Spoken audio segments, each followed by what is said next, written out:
guys, welcome to another episode of Spilling the Chai Tea with Britt and J Thriller. Oh my God, why can you not just do a normal intro?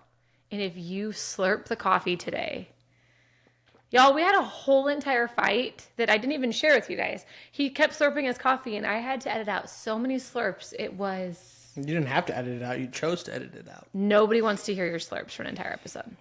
Can you please stop? I didn't slurp. Oh there my wasn't God. even a little slurp in that. All right, today I thought it would be fun to share a little pop culture with Joel.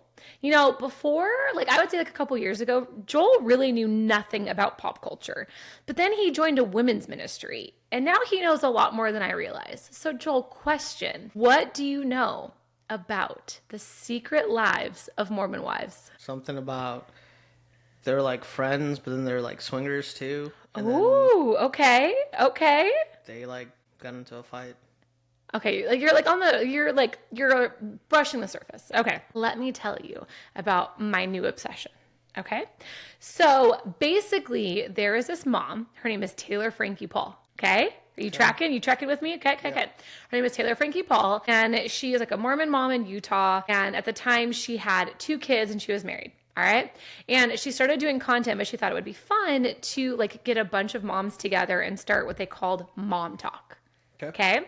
So they would get together and they would just make funny videos. And it was with other Mormon wives and other Mormon moms who understood. Because, I mean, obviously, for anyone that knows anything about Mormons, there's a lot of strict rules. You can't have caffeine. You're supposed to be a little more modest. You have your undergarments. There's a lot of things that maybe people that are not Mormon wouldn't quite understand. So it probably felt like this really awesome community for them where they started, right? Okay. So it started as a great thing. Some of the people already had a decent following, some didn't, but it grew their followings substantially. So a lot of them ended up with millions or 1 million followers. Okay, so at this point, they are the breadwinners of their family. All right. Some of their partners do things. Some of them don't. But they're the breadwinners at this point. They're rolling in the dough. Then what happens is you start to hear all these rumors. And Taylor Frankie Paul, honestly, she's probably a marketing mastermind, which is probably why she has so many followers. She would always kind of play into the rumors, that she had hair extensions, and she'd be like, no, it's beautiful, it's all me, it's all natural, da da da. Or that from Vampire Diaries, that her son looked just like Stefan from Vampire Diaries, which he actually does kind of funny. So she always joked that was the dad. And then it was that 2 of her best friends on there were actually her daughters, and it was all these things. Okay. And then the new rumor was that she was a swinger and that all of Mom Talk were swingers. So they would joke about it, but ha ha ha, we're swingers, da da da da. Okay. Turns out a lot of them were swinging. Whoa. Okay. So all of a sudden, basically these rumors start kind of coming out, but when the rumors start coming out, and I might be a little wrong on my timeline here, all of a sudden it's marriages are being broken up. Now all of a sudden Taylor's getting divorced. Then all of a sudden she goes on live and just goes crazy, goes feral, does not hold back. And all of a sudden, she is sharing everything about the swinging situation. And she said, hey, here's the deal. It was a decision that we all made. We openly decided and willingly decided to open up our marriages into soft swing, is what she called it. Okay. So basically, she broke the cardinal rule, I guess, of between her and her partner, which was don't catch feelings for somebody and don't do it outside of our relationship. So if they were there, some type of rule like that. Okay. So she catches feelings for her friend's husband. And then it sounds like they started doing things on the side. Okay. But when all this goes down, one of the reasons I actually love her so much is that she's like, hey, I messed up. Right. But we chose this. This was a risk. Was it a smart choice? No. But we did it. Me and my husband, now ex-husband, we chose this. Right. I understand why he's leaving me. I did break the rule, but we chose this, and everybody else that was involved, they chose it too. But in that moment, what happened was that they all threw her under the bus. And they were this was her, this wasn't us. And 2 of her former best friends blamed her for everything. So it just became this really heated mess where no one really wanted to take accountability. They just thought that she was the scapegoat, right? So all of this kind of starts to happen, and there's a lot of different players in this. And remember, not all of Mom Talk did it. Like parts of Mom Talk did it, okay? And so then a show comes out, Secret Lives of Mormon Wives. And this probably came out, again, I'm probably wrong on timeline, maybe a year after it all happened. Okay. And now there's a show that kind of goes back to the first episode is right after the swinging scandal. The second episode, now she's pregnant with her new boyfriend's baby. And it's like they're all trying to like repair this relationship. What relationship? Like they're friendships. Because now like... So it's basically like Meet the Kardashians. Yep. And Jersey Shore had a baby together. And then you have this. Not really, but like... No. It's reality TV. Meet the Kardashians with Jersey Shore. I'm not sure about Jersey Shore. And, okay. What's that guy that had like a whole bunch of wives? Sister Wives? Sister Wives. And Sister Wives. Okay, maybe that's the formula. Okay. But like really just a complete shit show, if we're honest. Okay. Like it's completely crazy. But like, I don't know. One of the things is now that like, I mean, I watched the whole episode. I binged it probably in 2 days. Like it was crazy. And like, I got really into it. Now they're coming out the second season. And so like, because I remember as all of it was unfolding, I was watching all of it. I watched the live that she did. I watched all of it. And I think the reason that I was like so fascinated with it is because first of all, I'm like, you know, you open up your relationship to swinging. Things probably aren't going to end well, right? Like there's enough probably crazy movies about that out there that you know it's not going to end super well. Pretty much every single one. But I just thought it was so interesting that after everything was said and done, she was the one that everyone tried to blame. And then even in the show, there's a new villain, right? So she is basically, they made her as kind of not the hero, like she's like a total toxic character, but they made her as kind of like someone who's like trying her best. And then there's another villain in the show that really basically like got more fame because of the swinging scandal and like making jokes that people thought she was a swinger, but then on the side it was like, how dare you ruin my life. So it was like a whole interesting situation, right? So this is wild. And now everyone's talking about like swig, their crazy drinks. We actually made one of their crazy drinks to talk about on the show because again, they're not allowed to have caffeine, but one of them, they call them like the saints and the sinners. The sinners are the ones that like really break all the Mormon rules, and the saints are obviously the ones that don't. And so Taylor Frankie Paul makes this little concoction drink. We made it at home with Mountain Dew and vanilla creamer. And so like the obsession is carried into our home a little bit. But all of that to say, it's just, I think our society is so interested in the drama and the complete chaos. So did you hear like really any of that though, like as it was happening, or have you only heard a little bit because I've talked about it recently? I feel like only because you've talked about it or because I've seen it on Hulu. Like it's like all one over of the Hulu. big like promoted shows or whatever. Yep. So that's probably the only thing. Yeah. It's interesting.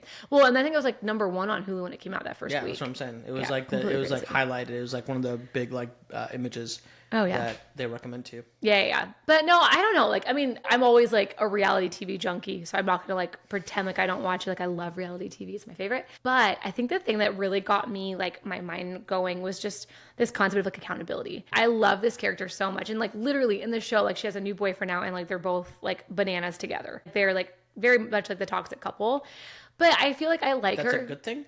No, it's not. Like, they should not be together. Oh. But I think one of the reasons I like her so much is the fact that, for the most part, she owns her mistakes. Right? And, like, she makes, like, a lot of dumb choices in the show, and she definitely has to learn from them and blah, blah, blah. But I don't know. I think that this concept of accountability is not... I don't know. Everyone likes their job. They don't like to be, like, accountable for what they're doing in those moments. Do you know what I mean? And so I think... I don't know. I wish that you would watch it. No, I'm not going to. I know you'll never watch it. I wish that you would because I'm so curious on like who you would like versus who you wouldn't. But but let's go back. We watched Jersey Shore together back in the day when when it first came out. Yeah. Remember all that? You got just as into it. You did like the little dance. Like I remember like you were so into it. It's like I was... Situation, wasn't that his name? Yeah, no. What was the other show we watched on MTV? It was that MTV... The Challenge? The Challenge. Oh, we loved The Challenge. Yeah, and same thing we liked with... we watched Survivor. We think Survivor is amazing. But we love the drama. I don't think I love the drama. Oh my God. I'm going to call BS. Who is the first one to ask? You're yelling. I'm not yelling. Yes, Who is the first one to ask for the tea on any situation that happens? Hey, babe, what'd you guys talk about at lunch? Hey, babe, what happened? God, what happened? What happened with them? Tell me a little more. Not me, because I don't care. You're going to lie to our friends? Yes. I'm no. You said yes. How dare you. You can't lie to our people. No, I kind of don't care. I do think it's kind of fascinating. Like, this goes back to me, the whole thing we used to argue about.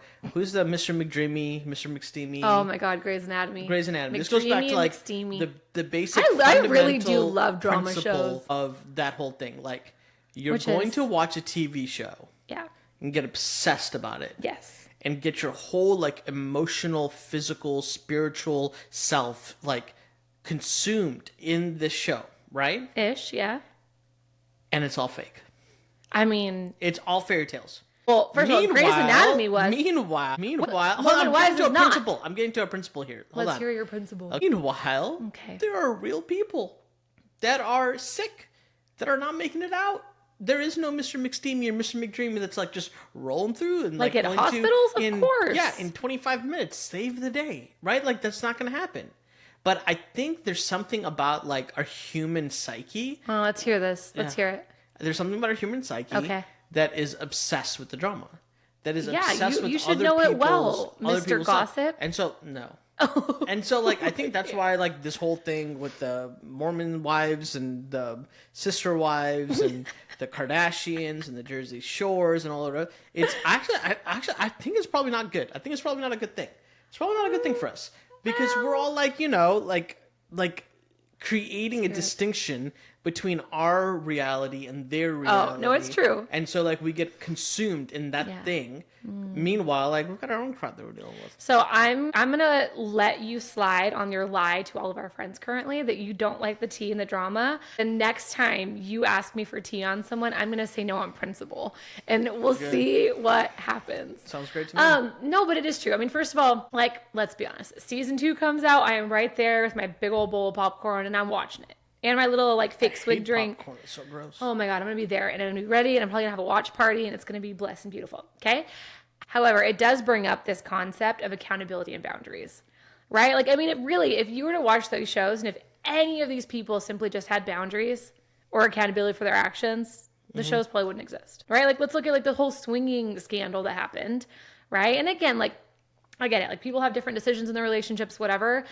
But if you enter into a relationship with no boundaries, like, how do you not expect it to not blow up in your face? Yeah, it's all chaotic. The whole thing is chaotic. Mm-hmm. Like, I always explain it as like with the idea of like when you go driving on the road, right? Like, you love the idea of like, if I could just do whatever I want on the streets, like, it would be so easy to just drive. I get there so much faster. Da da da da.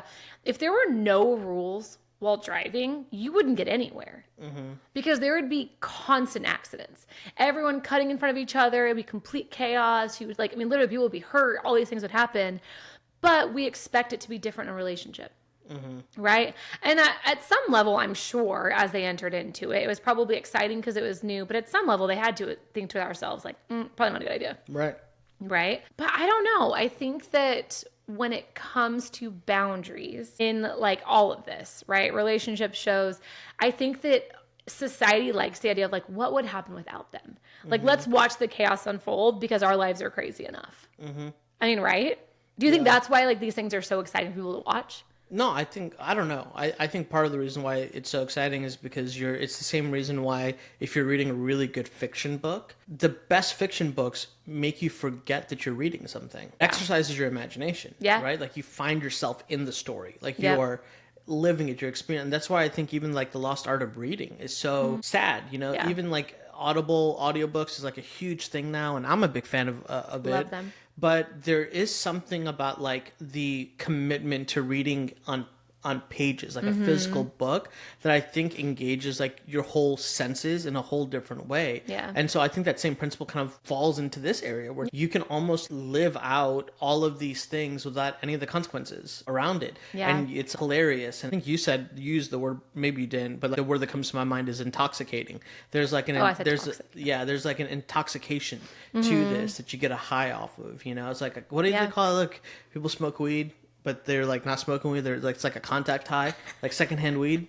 Is that what they call it? Secondhand smoking? Secondhand high? I think it's cool too. Obviously, we don't do weeds, so we don't know, but still. I'm just saying that's like what it's like. Yeah. It's like you Yeah. can get as close to it as you Without possibly having can. like the actual consequences. And it's exhilarating. There's an exhilaration to Yeah. it. But the problem is that it won't last. It won't last. But I would say, like, when I watch it, it's not necessarily that. Because I mean, I do notice, like, I'm a very anxious person, especially since having kids. I'm a very anxious person. So as I watch these shows, I do get really involved. Like, emotionally, like, there's one husband on the show that he is just a piece of work. Like, he is so narcissistic. He's a terrible human. And I'm like, at the end of those episodes, I'm like, oh my God, I'm going to fight him.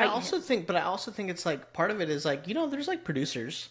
I'm sure there are half of it's writers, fake. like, Yes. there's a way that people are trying to frame the story purpose. in order to make you think that. Otherwise, it's not Of good TV, course. No, No, so of I think course. even like from a human psychology standpoint, it's also an interesting thing to see like how did these folks like actually construct these shows in order to get like a whole bunch of people so invested in it, because it's like if everybody hates this one individual, that's the thing that we have in common. Yeah, because And that's it's what like brings 1,000%. Well, first of all, I have a friend who knows a lot of those people, and she's like, "Oh yeah, most of it's fake," which is not really surprising, right? It's reality show. Even like back in the day, like with The Hills. I don't know if you remember The Hills. Back in the day with The Hills, they said the whole thing was real, right? Like, 'cause that's like I think one of my first experiences with like truly with reality TV back then. So I think I was in high school, and so at the very end, the very last like what is it, like not season finale, like show finale, what is that? Series finale. They showed and they drove off and it was on a set. So they drove off and circled and came right back. And so at the very end, you're like, so the whole thing was a lie? Right. And it was almost like your whole hopes were like, oh. It's like The Lost. It was like Oh my God. The ending for Lost. Just biggest spoiler. Yes. No, it's so true though. Biggest letdown of all time. Biggest letdown of all time.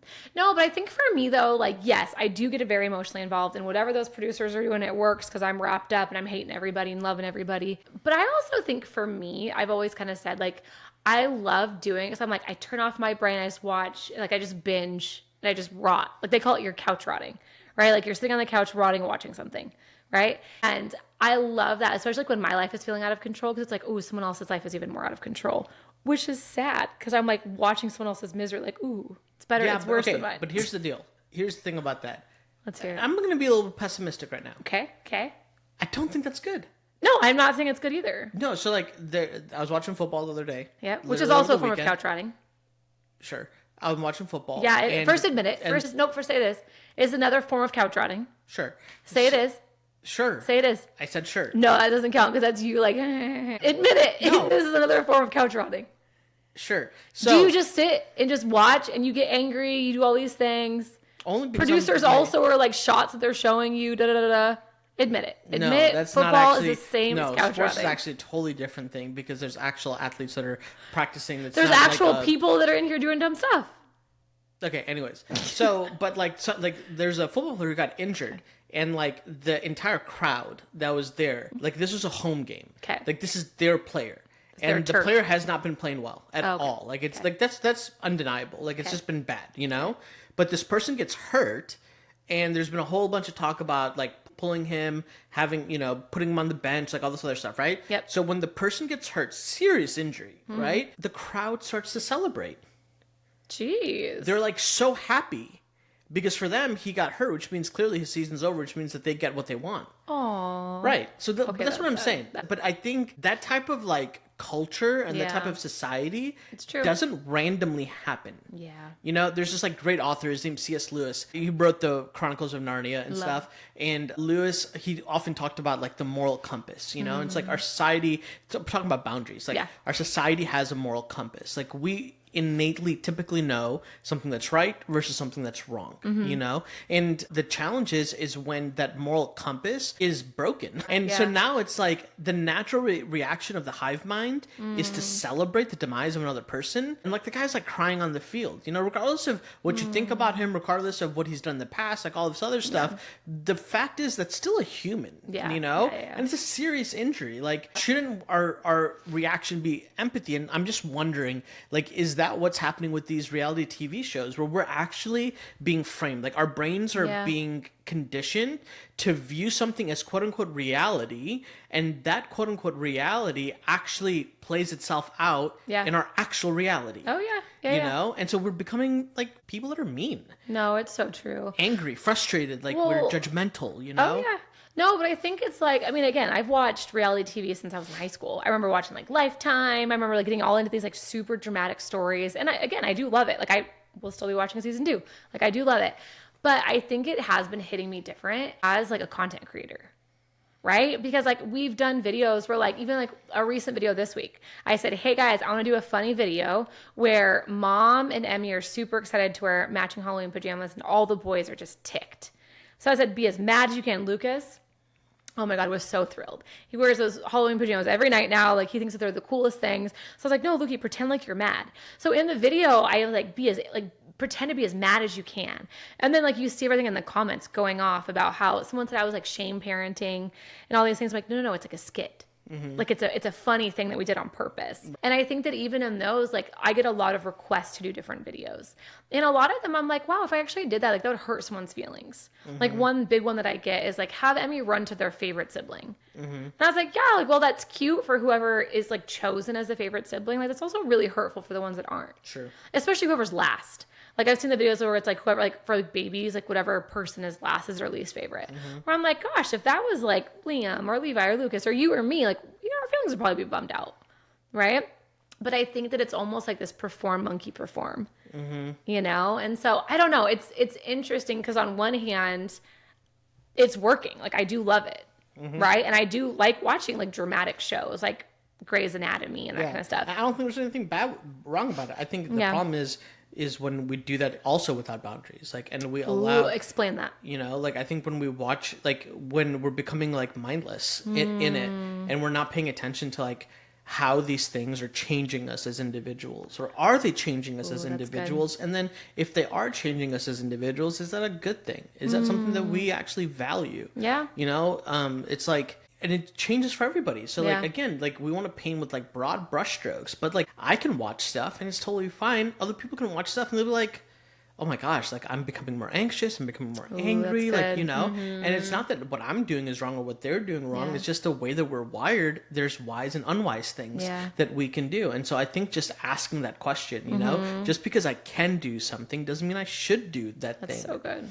Well, I almost think it's also this concept of like, what are my boundaries? Like, how often do we honestly sit down and ask ourselves those questions, right? Like, we have a friend in our lives who does not watch scary movies. She doesn't drink coffee. She doesn't watch a lot of like dramatic TV shows because it's too much for her anxiety.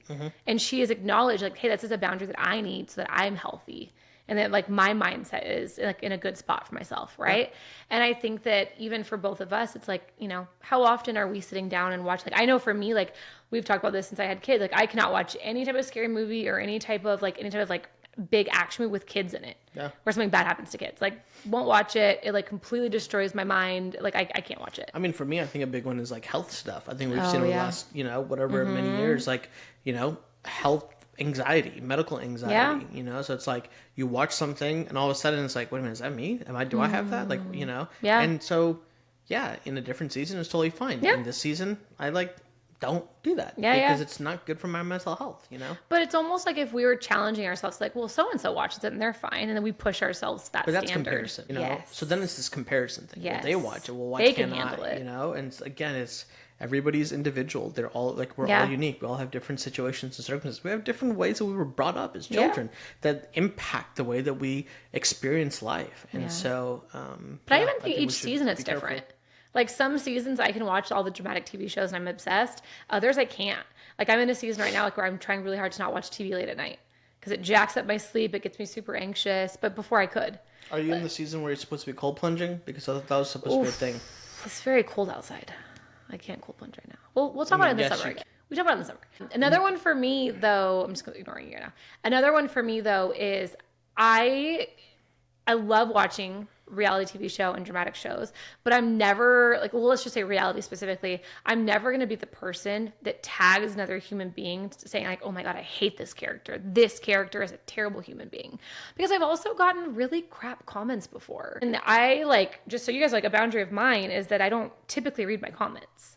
Like I have an assistant on purpose that reads my comments and then can let me know certain things like, oh, hey, go respond to this, or hey, go look at this one. But then I don't have to see all the really terrible ones, you know, because that really affects my mental health. And so I also don't ever want to be the person to do that to somebody else. Yeah, that's good. right? And so even though, again, it's a character in a show, it's still a real person. And so I don't know. I think it's interesting. So Joel, ultimately, are you going to stop watching dramatic TV shows and football and reality TV? I am going to watch them so far as it's continually like helping me to become a person that I'm happy with, that I want to be. And the moment that I notice negative parts of it, or my wife or my children or my close friends say like, hey, something, then it's an invitation to really, have a discerning conversation of seeing, are those things like beneficial or are they not? And if they're not, then why keep doing it? Then why? That's so good. Yeah, I think for me, it's like I'm just trying to sit down and just check in with myself. How do I feel after watching it? Like, am I super angry? Was it just a fun moment that I enjoyed, like spending time with my aunt, my friends, or was it something else? And now I'm leaving angry, and and I'm processing through these things. And I don't know. I think it's really healthy to do that often too. Like I can have one good week, and then the next week something can affect me differently. Yeah. And so I am going to continue to try to get you to watch Secret Lives of Mormon Wives with me. I won't watch it. You will? Thanks, babe. You know what I watch? It's on my Instagram algorithm. German Shepherd puppies. My God. German Shepherd dogs. Can you stop sending those to me? They're so cute. And they're so funny. And they're so smart. I really have one. The best. No, you know what's on my feed somehow? What? Videos of little baby gorillas. I watched one with MJ. One. And then I think she liked it. I think you should keep watching them. Oh my God. I watched so many of them with Emmy. Now every time she says, she goes, Mom, look at the baby monkey. We need a baby monkey. A baby monkey? No. Okay. But anyways, all right, guys. Well, first of all, we want to hear from you guys and see like what are you guys watching right now? And also what are your boundaries when it comes to what you watch? All right. Bye, guys.